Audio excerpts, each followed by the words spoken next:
नमस्कार दोस्तों, आज शारदीय नवरात्रि शुरू हो रही है। दोस्तों, नवरात्रि का यह त्यौहार 9 दिनों तक मनाया जाएगा। इन 9 दिनों तक माँ दुर्गा के अलग अलग स्वरूपों की पूजा की जाएगी। नवरात्रि के पहले दिन माँ शैलपुत्री की पूजा की जाती है।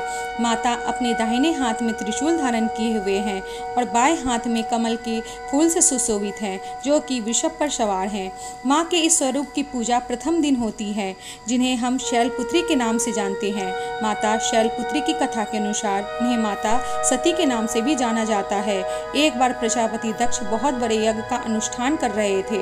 इस अनुष्ठान में उन्होंने सभी देवी देवताओं को आमंत्रित किया, परंतु उन्होंने भगवान शिव को आमंत्रित नहीं किया। जब इसकी सूचना माता सती को मिली तो वो अपने पिता के यहाँ जाने के लिए विचलित हो उठी। उनका मन वहाँ जाने के लिए बेचैन हो उठा। तब उन्होंने भगवान शिव से अपनी मन की सारी व्यथा बताई। भगवान शिव बोले, हे देवी प्रजापति दक्ष शायद हमसे किसी बात पर रुष्ट हैं, इसलिए उन्होंने सभी देवी देवताओं को अपना अपना यज्ञ प्रहार लेने के लिए आमंत्रित किया है, परंतु हमें नहीं बुलाया। इसलिए देवी आपको वहां नहीं जाना चाहिए। लेकिन माता सती का मन शांत नहीं हुआ। उन्होंने अपने पिता के यज्ञ में सम्मिलित होने के लिए अपनी माताओं और बहनों से मिलने की इच्छा बताई, तो भगवान शिव भी उन्हें मना नहीं कर पाए और उन्होंने जाने की आज्ञा दे दी। पिता के घर जाकर उन्होंने देखा कि उनसे कोई भी आदर से बात नहीं कर रहा था, उनसे कोई प्रेम से बात नहीं कर रहा था।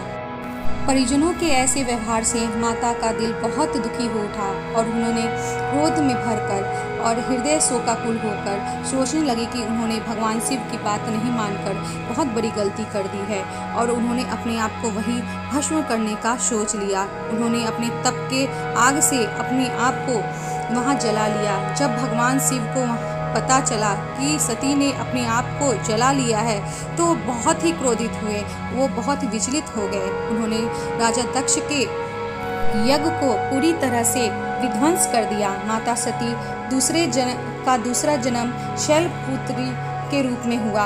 उनका जन्म हिमालय राज्य शैल के यहाँ हुआ था। माता शैलपुत्री की पूजा करने से जीवन में स्थिरता आती है। उनकी पूजा अर्चना करने से वैवाहिक जीवन सुखमय होता है, घर में सुख समृद्धि आती है। माता की पूजा अर्चना करने से हमारे मूलाधार चक्र जागृत हो जाते हैं, जिसके फलस्वरूप जीवन में स्फूर्ति, उत्साह आदि का विकास होता है।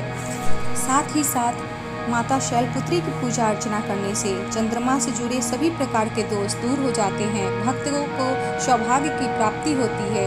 दोस्तों, नवरात्रि के प्रथम दिन माता शैलपुत्री की पूजा करते समय हमें सफ़ेद रंग के विशेष पूजा से पुष्पों से उनकी पूजा करनी चाहिए। साथ ही साथ माता को सफ़ेद रंग की मिठाई का प्रसाद चढ़ाना चाहिए।